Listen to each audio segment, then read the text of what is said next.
Yuval Noah Harari, *Sapiens: A Brief History of Humankind*. Ba-ba-bum, with immortal humans. Ba-ba-bum. Hi guys, and welcome to a new episode on the channel. And today we will be talking about *Sapiens: The Brief History of Humankind*. So how will we get started? Now, for years we've been thinking about being super, and we've even created comics about them. But since that time, we've been able to do a lot of things with science. With these sciences, we've been able to do, well, medicals, try to change ourselves, create cyborgs of our own, and do all those things. But in special cases, we've done nothing. So let's start with the biggest history of all. The history of big history. Part 1. The Cognitive Revolution. Now, the Cognitive Revolution is one of the best revolutions of the world. Firstly, we started off as animals. Then we went up and split us from the ape genealogy. When we split from the ape genealogy, we were able to do a lot of things. The Homo sapiens, they were pretty interesting and stuff, but they were having some sort of indefinite things that sort of happened. The cognitive revolution is a pretty important one because that's where we learned how to use fire, and also where we used stone, and also we knew how to survive, and eventually we created societies that were more like nomad camps instead of not more like a society that's more like the camps of nomads. And then we created civilization and then nature. And then we've had to fight other the other few types of humans, like the Neanderthals, for the lack of resources, and we won. Only we survived today. And so the first mass extinction of all human species, not all, we survived, obviously. So yeah, it's sort of like that. Part 2. The Agricultural Revolution. Alright, the Agricultural Revolution is a pretty good one. So let's start with a little theme song. The Agricultural Revolution is the best in the world. Alright, so sort of like that, but not exactly. The Agricultural Revolution is pretty great and awesome. It's also one of history's biggest frauds, which is also bad. When history has the biggest fraud in the world, you have to accept that it's pretty much goner. History has one of the biggest frauds of all, and that's a pretty bad fraud. Firstly, it has civilization, and when it created agriculture, the plants breeded the humans, not vice versa. Because of the agriculture, we got a baby boom. Sort of. And eventually we started constructing pyramids in honor of our kings after creating permanent settlements. Also, we had to create a lot of laws. The pyramids are mostly used as tombs for the Egyptians and worshipping places and places to be with the gods for the Mayans and all the other places. And also we got a memory overload. It is said that more information than all of us we can contain was needed for the average human back then to survive, that maybe their brain volume was bigger. So their brains were bigger and bigger and bigger. Eventually we got smaller and smaller. As a team, we could learn more. But as individuals, our ancestors were superior to us. Also, back then it was, you had to use DNA programming and genetics to pass on traits, which is not efficient. But humans were able to store information, pass on new information, store the information, build upon new information, and then process and keep on building it on and build on past knowledge. And then eventually that's what one thing humans were mostly able to do and made them superior to others places. Which is really good. And pretty much that was a great stop that happened. Also, then we invented writing in languages, probably more simpler than ours, like cuneiform. And finally, there actually is no justice in history. We always fight the past and the now. But how do we actually organize ourselves? I'll let you guys answer that question in the comments below. But there actually is no justice. What we think of justice is something else that's in there that we never ever thought of, that we should never ever even think of for that matter. Justice is just a pure belief in us that doesn't really mean anything. It's something that's almost meaningless. So for now, I just say this is the end of this episode. But since we're not at the end of the episode, because this is part 2, we'll move on. Let's see. The unification of humankind. Well, it turns out the unification of humankind was very hard. You saw I was going to say really easy, right? But, well, actually, it was really hard. It was really hard for the humans to actually even get unified into one single person, because at that time it was pretty much impossible. Firstly, there was an arrow of history, and this arrow of history is pretty unsustainable when you think of it. The culture emerges after this, but it turns out that there are not much of these happening. As we speed back through time, we have been doing a lot of things in our past. So as we have been known since the beginning of time, which has been years ago, it's been a pretty big time. Okay, these are years flinging by, and these are the centuries coming by. And eventually, all of this just went into the material things of having things living in your house. And there are laws of the world, the natural laws of the world. But sometimes the laws of the world don't work with our laws for now. And that's a big problem because, well, I'll explain later. Well, because of all of this, it sort of seems, actually I'll explain right now, all of these things with new discoveries and our previous thoughts of the laws of the world, they are probably lies, and we just need to understand them more further. But that's for another episode. Also, we need to send of money. Now, money, you generally think, when you think of money, you might generally think of these. Now, I live in China, so I use Chinese yuan here. Now, we use a lot of money in our daily lives, but when we think of money, we might think of these. Paper bills of like 100 kwai, and also, we would also think of coins. We would also think of a lot of coins as a little currency. And each of these is equal to 1 yuan, which is pretty much very efficient. And when you think about it, a lot of expenses. I mean, I have a lot of money in this case, and all of this is mine. So that's pretty lucky of me. And a lot of bills that are said to be worth money doesn't mean that they are worth a lot of money. It means just valuable for now, and also when they're created, it also spends and puts them into how much they're worth. Okay, I also got a few Hong Kong dollars here, but yeah, mostly I got yuan. And all of these paper bills and all of these metal coins are just commodities. We see them as a value, and that's why we use them as money. To pay for things.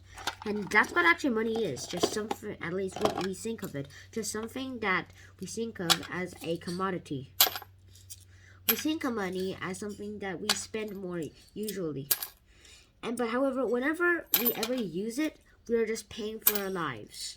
And this is pretty important when you think about it. Money has been one of these things that kept us going for years and years, and has been the cause of a revolution that I will be talking later in the video. Then we also need to talk about imperial bits. Oh yeah, I forgot to say, money is also seen as a lot of gold during those times. Okay, where did I put those gold coins? Wherever it is, wherever they are. they have been held as a big commodity of money back then. Even silver and cowrie shells turned out to be. And now we have to talk about imperial visions. These imperial visions are pretty big. A lot of them actually went into the failure of the empires and riots and revolution, but mostly they were like bad, evil, revolution or lies. And Tori makes me tearing paper like mad. Yeah, and by the way, it just turned their empire. If their empire was a piece of paper, then by the time revolution happened, it will mostly look like this. Rip. And keep ripping apart until there's almost none, which I will not do because of all of this. Yeah, and it's pretty much it. And this is great in some people. And a lot of people think of this and thinks that this will make them happy, but it turns out it doesn't. Because all of their emotions actually just trick them into doing this. Most people who revolutionized didn't feel any different after the revolution was even over. Which doesn't really mean much, so what use was the revolution when it didn't really do much? Well, it did change a lot of things, but not necessarily the change of the people. They feel unhappy, but by the time the revolution complete, they feel a bit more happier, but nothing much changed.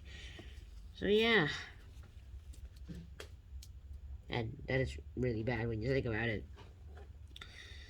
And now we have to talk about the law of religion. The laws of religion are pretty important in one of their ways, but in most cases they are pretty bad. The law of religion is one of the most debated things in the whole wide world.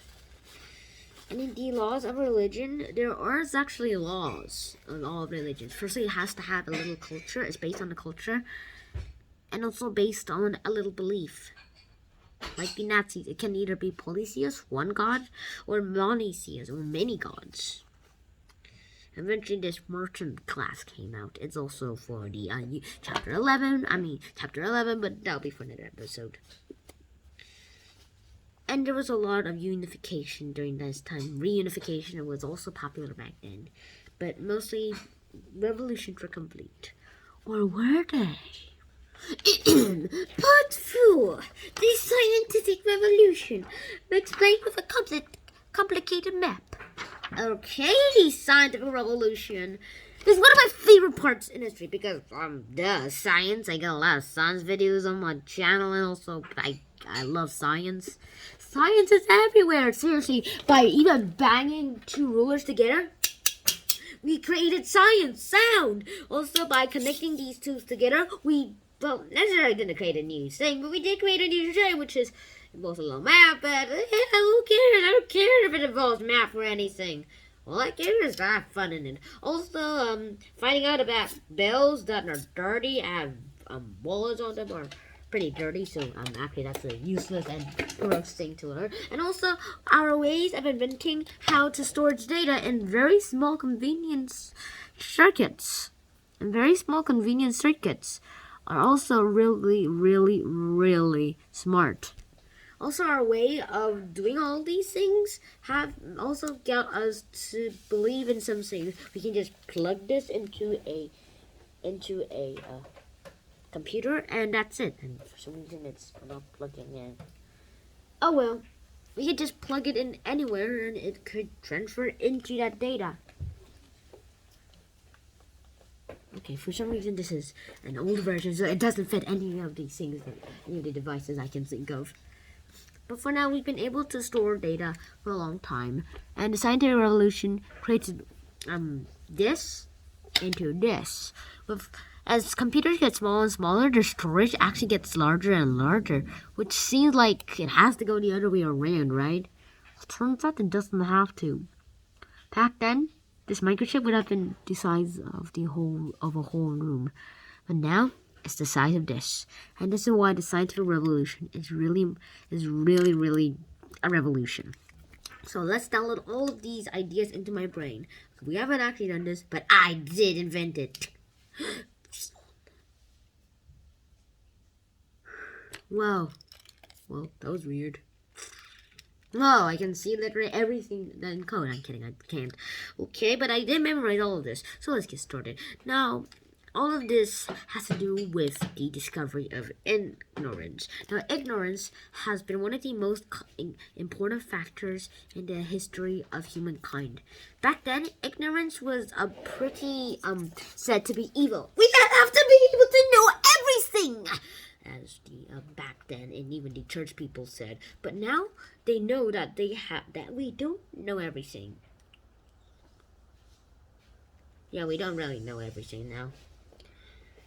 We don't actually do know everything. Everybody said that we can know everything, because if there is a question, there is a story to back it up. We can know everything, and sometimes questions are useless. So when asked a question, hey, don't ask questions. Don't ask questions. Questions are impolite. Questions are evil. Then how do we get here? Question! You are evil! Yeah, like that. Everybody said that, sort of. But then everybody realized that ignorance, the way of not knowing everything, became pretty important.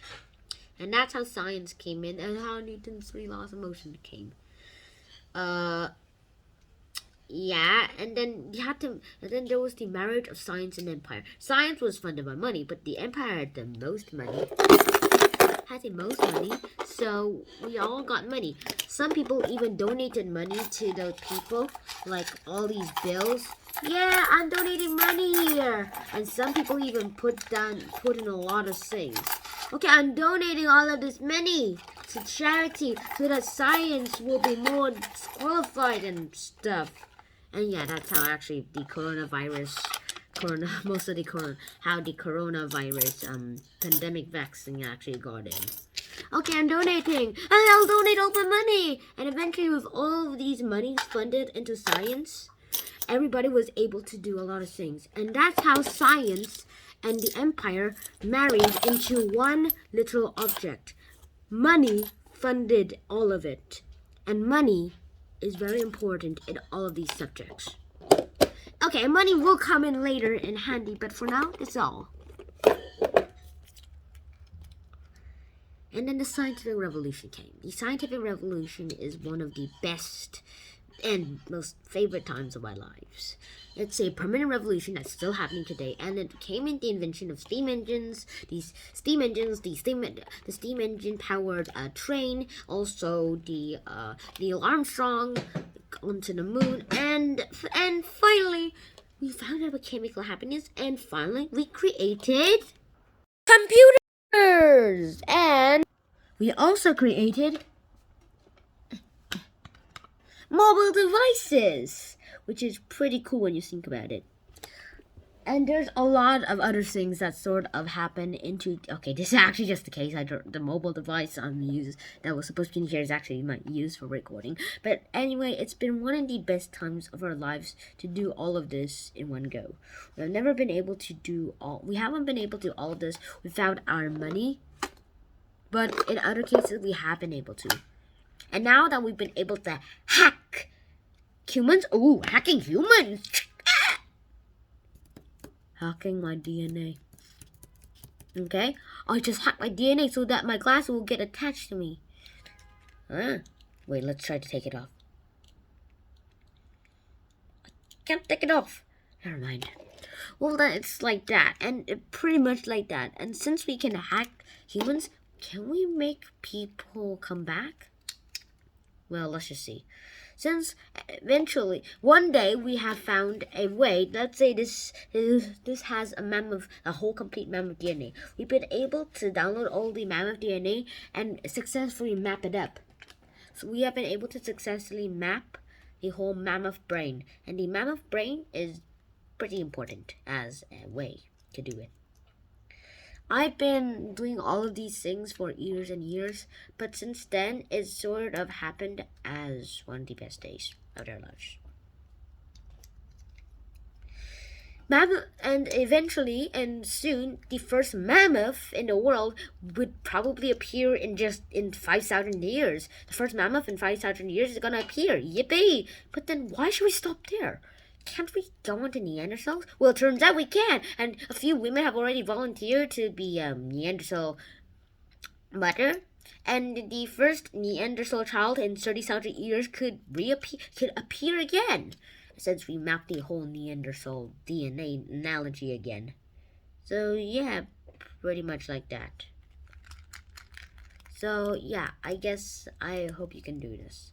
I guess you guys have a pretty good life for now, but in different cases, we should do things differently. Since we've been able to unlock the secret of hacking people, we've been able to get to the end of the Homo sapien history for now. What does the future hold us? Well, I hope you guys enjoyed this episode, and I will not talk about the future. So see you guys in the next episode. Please like, share, and subscribe, and I'll see you in the next episode. None out, and peace. 5 years later. Okay, that was not the end of this episode. Also, we have a little bit of notes. Now, firstly, these notes are pretty good.